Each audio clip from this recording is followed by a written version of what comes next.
FAPESP nasceu bem, foi bem concebida, é uma instituição exemplar no cenário brasileiro, no cenário da pesquisa, mas também no cenário mais amplo de uma instituição cuja governança assegurou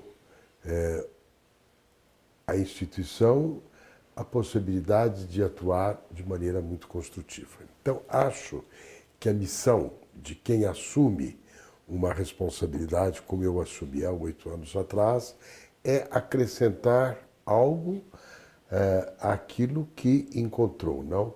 Que é a noção de autoridade em Hannah Arendt, que eu tenho em mais de uma ocasião feito referência. Então, normalmente, eu encontrei uma instituição consolidada, uma instituição que passou a receber 1% do orçamento estadual, quando antes recebia 0,5%, com uma nova missão, que era a missão de uma preocupação com a tecnologia, resultado da Constituinte Paulista pós-redemocratização. Então, isso significou que a Fundação tinha mais recursos e também tinha mais responsabilidades.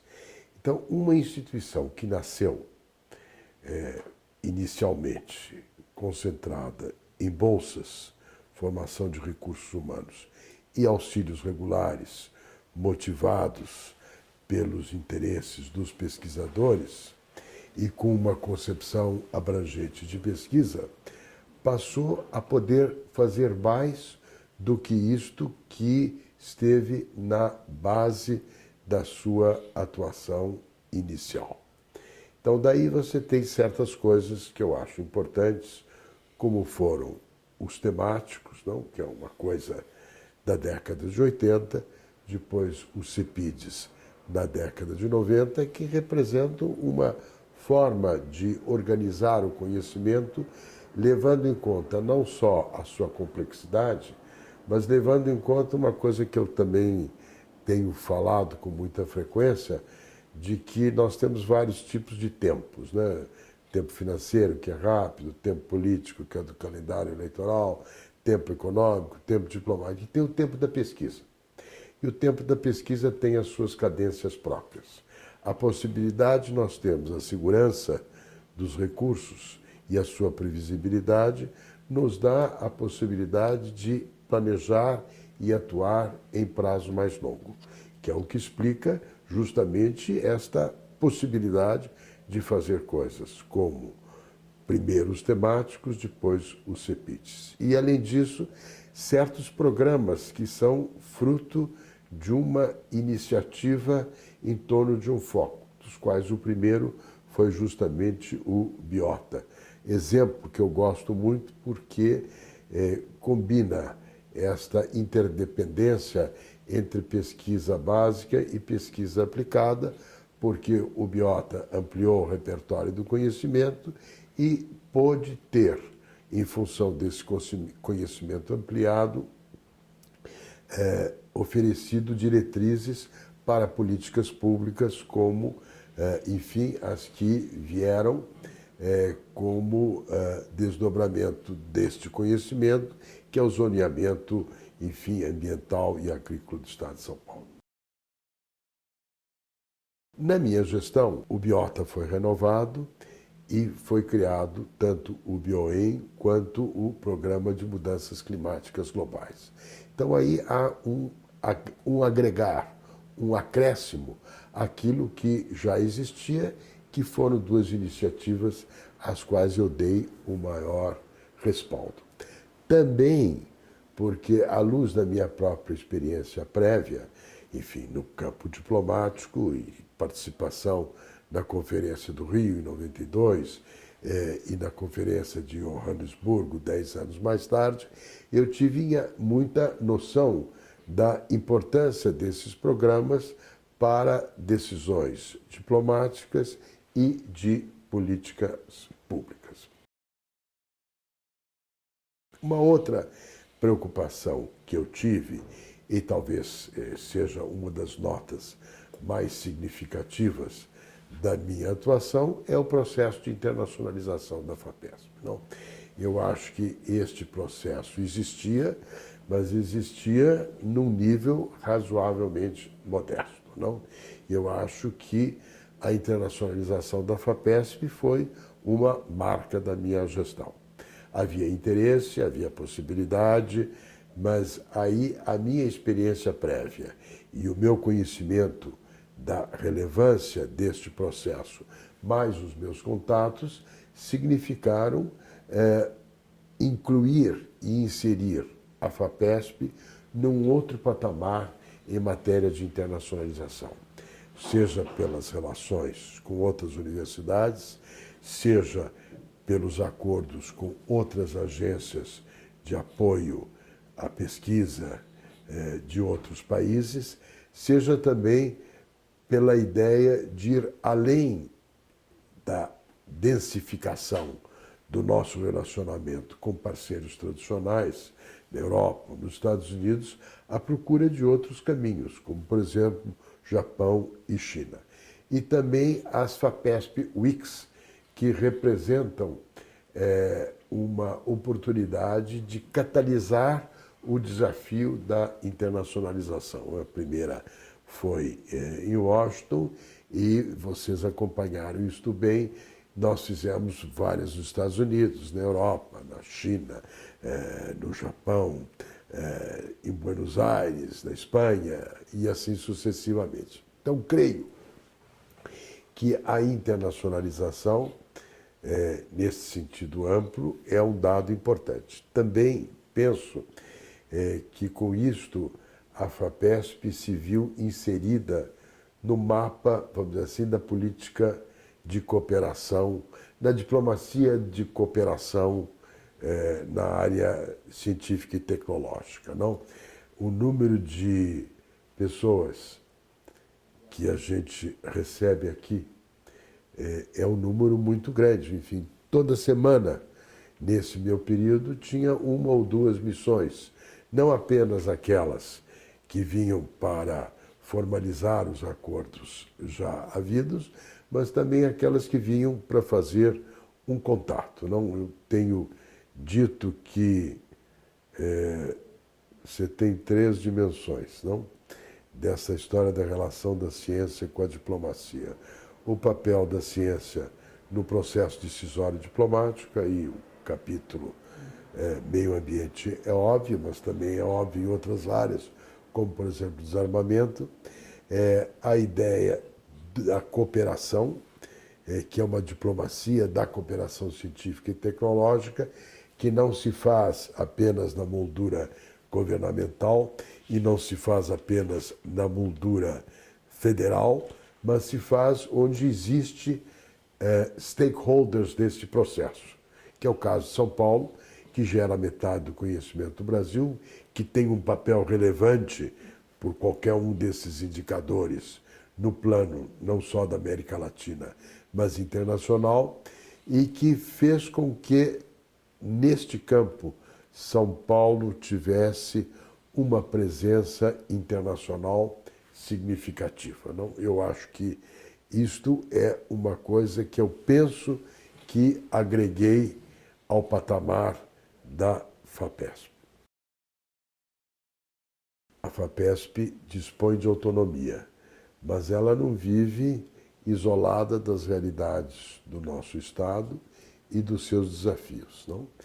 E aí também, apesar de ter tido uma vida muito definida pela minha participação como professor universitário, professor da USP, como pessoa ligada ao mundo acadêmico, eu também tive e tenho uma experiência no mundo da produção. E aí eu fiquei muito atento àquilo que é uma legítima preocupação do governador Alckmin, como era também do governador Serra, dos temas de fazer uma vinculação, estabelecer uma interação entre o mundo do conhecimento e o mundo da produção. Claro que encontrei programas como os relacionados à pequena empresa, como os relacionados com a cooperação com empresas, seja nacionais, seja empresas internacionais sediadas no Brasil. E isso se ampliou também e significativamente no período da minha gestão, que é um pouco essa história da conexão entre o mundo do conhecimento e o mundo da produção. Como outros programas também, sei lá, se eu penso no BioEn, eu estou pensando no etanol, estou pensando na cadeia do etanol, estou pensando no conhecimento necessário para lidar com isso, mas ao mesmo tempo estou pensando em emprego, em resultados e assim sucessivamente. Sempre destaquei, e foi o que eu disse no meu discurso de posse, que há um desafio no diálogo das culturas, não? Na discussão ou na interação entre a cultura científica, propriamente dito, e as humanidades. E as humanidades, enfim, têm o seu papel em propiciar valores, caminhos, diretrizes. E o conhecimento científico e tecnológico tem uma especificidade hoje que escapa à possibilidade de um claro entendimento automático. Não? Quer dizer, data do século XVIII essa separação entre as ciências. Não, Zé Bonifácio, nosso patriarca, compartilhava com facilidade o mundo da cultura e o mundo da ciência. Era um grande mineralogista, mas era também uma pessoa dado às letras. Não? Esta ideia da pessoa capaz de lidar com isso tudo se tornou cada vez mais difícil. Não? Isso leva os adeptos da condição pós-moderna a achar que você não consegue fazer valer o diálogo além do seu campo específico de conhecimento. Eu acho, em todo caso, ao contrário, que é preciso traduzir para evitar que isto exacerbe a Torre de Babel. E eu acho que tanto aquilo que é feito aqui pela agência, quanto aquilo que é feito pela revista, é um esforço no sentido de facilitar este diálogo, de criar tradução. Né? A Torre de Babel é o grande mito da incomunicabilidade. Mas desde a Torre de Babel você tinha tradutores, não? Então, acho que a FAPESP, como missão em matéria de comunicação, cabia este desafio de tentar traduzir de um mundo para o outro. E eu acho que isto é uma coisa que, graças a vocês, não, se intensificou nos últimos tempos. Então, a ideia de que nós precisamos nos comunicar, não? Nós precisamos também transmitir o resultado daquilo que nós estamos fazendo.